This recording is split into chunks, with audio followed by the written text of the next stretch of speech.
Mais quand j'étais jeune et beau, non mais je jouais au football. Je n'ai pas toujours eu tous ces kilos-là. Je jouais au football. Puis on jouait en amateur. J'avais quitté le championnat, je dirais national, pour jouer en amateur avec mon frère. Et on avait toute une équipe de copains. C'était une bonne époque où les clubs amateurs, c'était le début des clubs amateurs ici dans la région. Et puis, il y avait une ambiance dans ce groupe-là, quelque chose d'exceptionnel, que je pense que beaucoup de gens ont perdu maintenant avec les années, le soi-disant progrès. Je trouve que c'est la régression. Mais on jouait au football, on s'entraînait à Brackney, tu connais, Strépy Brackney. Il n'y avait pas les salles omnisports comme maintenant. On s'entraînait dehors. Il n'y avait pas d'éclairage sur le terrain amateur, donc on était obligé de s'entraîner sur la place de l'église. À Strépy Brackney, on s'entraînait toutes les semaines, on s'entraînait sur la place. Le mercredi. Et moi, le jeudi, j'allais encore à l'entraînement de handball parce que je joue aussi au handball. Mais ce n'est pas pour ça que je vous parle de cette période de ma vie, c'est parce que on était en 4e division amateur, il y avait 4 divisions à l'époque, donc on commençait, c'était un jeune club, et on a été premier fin de saison, on est monté en 3e division. En 3e division, on a encore été premier, on est monté en 2e division. Et en 2e division, on a terminé 2e. C'est pas qu'on était des grands joueurs, mais il y avait une ambiance, il y avait une solidarité, il y avait une unité dans cette équipe. Ça m'interpelle encore aujourd'hui quand je pense à l'église, si on pouvait avoir cette unité. Vous savez, un jour, il y a un joueur de l'équipe qui s'est marié. Évidemment, toute l'équipe a été invitée. Le mariage, c'était le samedi. Et le match, c'était le dimanche matin à 10h. Tous les gens de l'équipe étaient au mariage. On se réjouissait avec notre ami qui se mariait. Surtout qu'il avait mis le temps à se marier. C'était un jour de fête. Et puis, je n'étais pas chrétien, on avait bien bu, bien mangé, bien dansé. On est tous rentrés à 5, 6 heures du matin. Mais à 10 heures, on était tous sur le terrain. Sauf le marié. À 10 heures, malgré ce qui s'était passé le jour d'avant, malgré la fatigue, malgré tout ce qu'on peut imaginer, nous étions sur le terrain. Vous savez pourquoi? Parce qu'il y avait la motivation. On avait envie de jouer ensemble, on avait envie de gagner. Et je prends cette histoire pour vous dire, quelles que soient les circonstances dans nos vies, nous, les chrétiens, est-ce que nous avons cette même ferveur d'être là le dimanche matin à 11h? J'étais païen à l'époque. J'étais avec des amis païens. Mais nous étions là et nous avons gagné le match. Et je peux vous dire, ça m'est resté. Nous avons fait un match extraordinaire. Vous savez pourquoi? À cause de cette unité. À cause de cette soif, ce désir de gagner pour notre équipe. Et toi, dans l'église de Dieu, dans l'équipe du Seigneur, est-ce que tu as envie de gagner? Amen. Amen. C'est une petite parenthèse que je voulais faire ce matin pour vous motiver. Ici, l'église de la Louvière, nous sommes une équipe. Vous savez, un pasteur n'est rien du tout s'il n'y a pas les membres, s'il n'y a pas les personnes qui se lèvent avec lui. Et nous avons vu cette journée hier, mais il y a des imperfections, bien sûr. Mais nous allons nous réunir pour voir ensemble, tiens, qu'est-ce qu'on pourrait encore améliorer? Qu'est-ce qu'on pourrait faire? Parce que personne n'est parfait ici. Et puis c'est une jeune église, on apprend. Ah, ça, on pourrait changer, ça, on pourrait faire. Ah, ça. Amen. Pour que notre équipe de la Louvière, et puis nous, on a la grâce, parce que ce n'est pas une équipe d'amateurs, hein. Quand tu travailles pour le Seigneur, c'est une équipe de professionnels. Amen. Amen. Amen. Et là. Amen. Amen. Amen. Et tu as la grâce ici, il y a 2 coachs. Il y a des églises, il n'y en a qu'un, ici il y en a 2. D'accord. Et il y en a encore un 3e qui se lève. Et toi, tu te lèves quand? Je fais appel ici aux évangélistes. Ils vont se relever. Hein. Amen. Vous savez, on a tous des creux dans la vie. Parfois, tu fais un mauvais transfert. Il y a des joueurs qui se retrouvent dans un mauvais club. On les met sur le banc. Mais ici, moi, je veux que ce soit une équipe où les gens ne soient pas sur le banc, mais qu'ils soient sur le terrain. et qu'on joue ensemble. Amen. Amen. Amen. Il y a plusieurs petits textes que je vais prendre avec vous. C'est plusieurs études en même temps, mais je trouvais que, en fait, vous allez voir que la parole, elle est structurée. C'est pas du hasard. On va prendre un texte dans Luc, chapitre 14. Luc 14.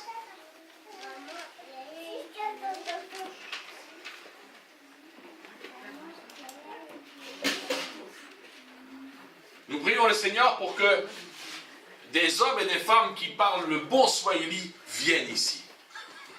Est-ce qu'il y en a qui parlent le swahili? Oui, hein?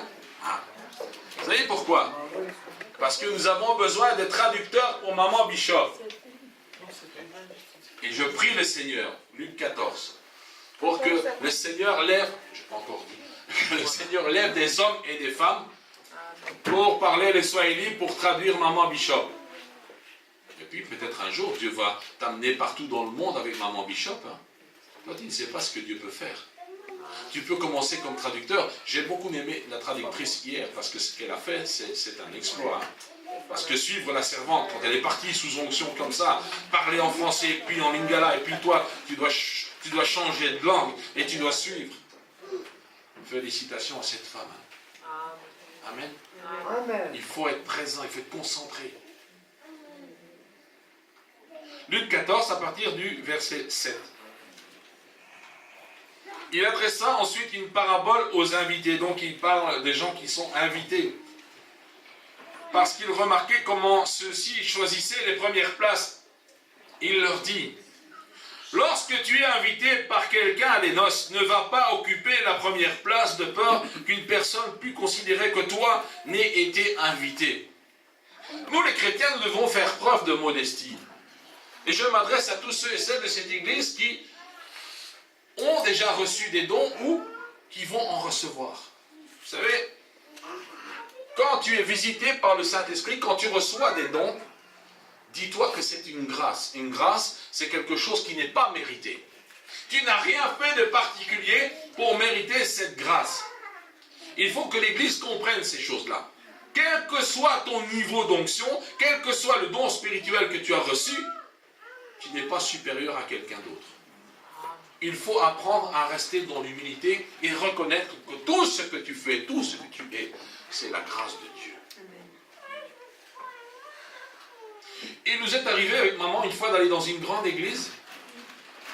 Et puis maman, elle est comme ça et elle a 100% raison. Maman, elle ne va jamais aller dans les premières places. Même si tu es serviteur, nous, on va aller s'asseoir dans le fond. On va faire semblant de rien. Je ne vais pas dans une église visiter pour avoir une première place. Hein. Ce n'est pas notre but. On va visiter une église. Point. Tu viens discret. Tu n'as pas besoin de commencer à m'élever parce que, non. Vous savez, quand tu fais ça, qu'est-ce que Dieu fait? Vous savez ce qui s'est passé? On était dans le fond de la salle. On n'a rien demandé à personne. Nous, on voulait un culte tranquille. Le protocole est venu me chercher pour nous mettre dehors.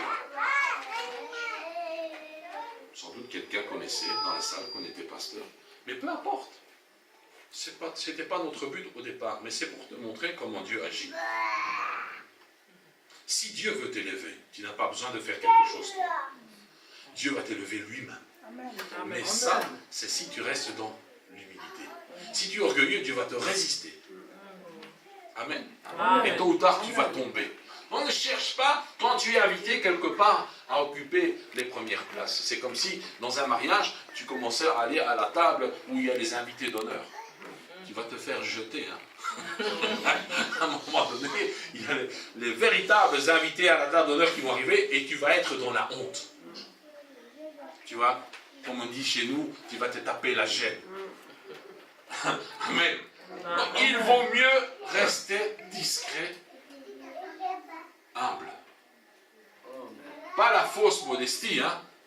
Parce que la fausse modestie, c'est aller dans le fond de la salle, mais avec vraiment l'espoir qu'on va quand même te voir.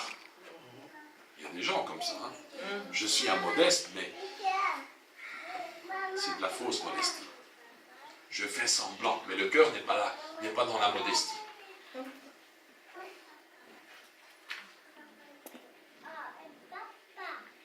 Regardez, et que celui qui vous a invité l'un et l'autre ne viennent te dire, cède-lui la place. Tu aurais alors la honte d'aller occuper la dernière place. Mais lorsque tu es invité, va te mettre à la dernière place, afin qu'au moment où viendra celui qui t'a invité, il te dise, mon ami, monte plus haut, alors ce sera pour toi un honneur devant ceux qui seront à table avec toi. Mais qui est celui qui invite dans l'église? Qui est celui qui t'invite dans l'église? C'est le Seigneur Jésus-Christ. C'est lui qui t'invite. Et le Seigneur nous dit, c'est lui qui parle dans ce texte, il est en train d'enseigner. Va à la dernière place. Ne cherche pas les places d'honneur. Ne cherche pas la gloire. Ça, c'est quelque chose qui est difficile pour les enfants de Dieu. Surtout quand ils commencent à manifester les dons de l'esprit. Il y a eu des spécialistes. Parfois, tu vas donner à un frère, j'ai vu ça dans plusieurs endroits. Le pasteur te donne l'occasion de prendre le micro et d'exhorter. Parce que le pasteur veut former des Timothées. Mais toi, tu connais 3 versets, tu veux déjà diviser l'église. Tu veux déjà la première place. Je peux te dire de la part de Dieu que, tôt ou tard, le Seigneur va te remettre à la dernière place.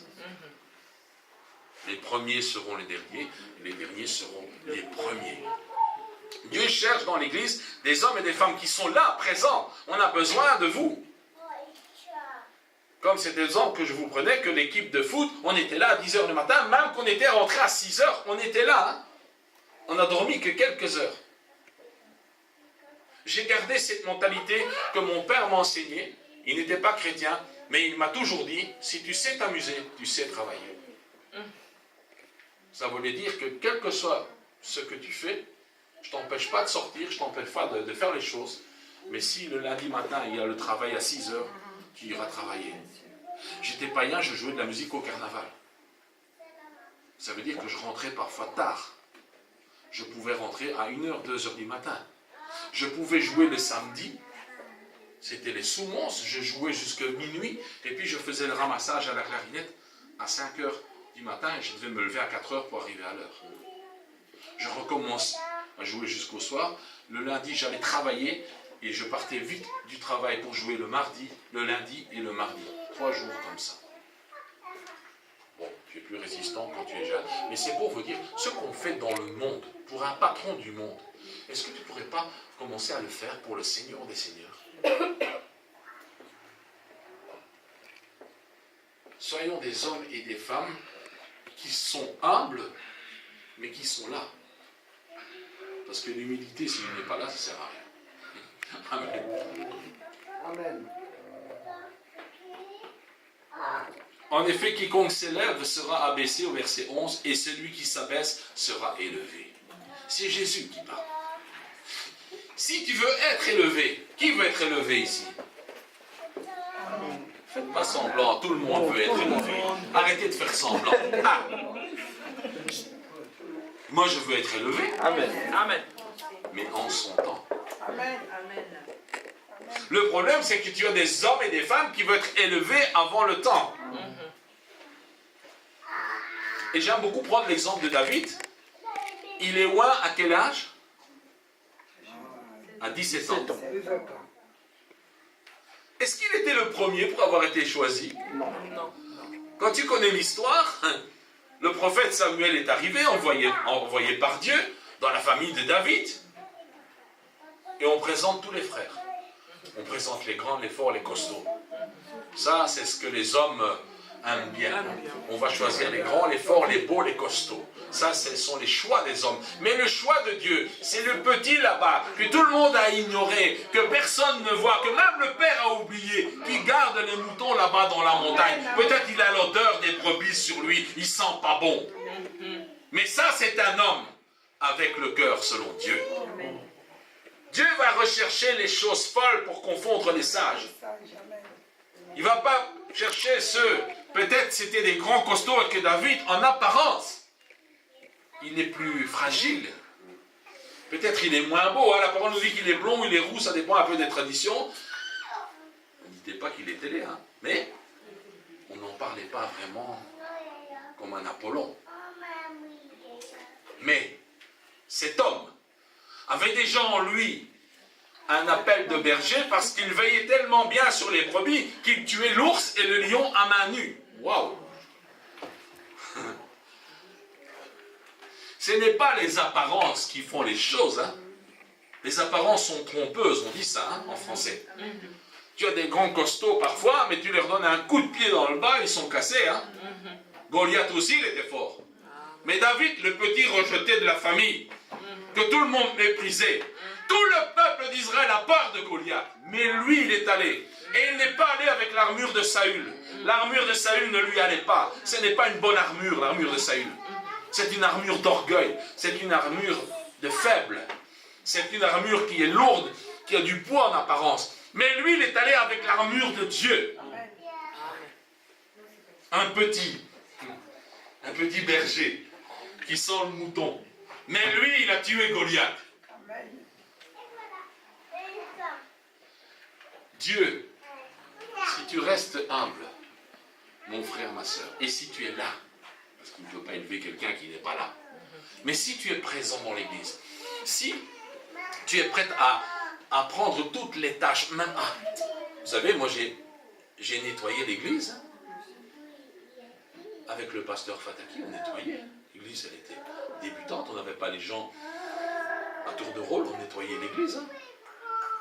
Je n'ai pas commencé pasteur, je m'occupais de la sono, je m'occupais des comme fait le frère Christian, que tout soit en ordre, que les chaises soient en ordre, que les choses soient en ordre.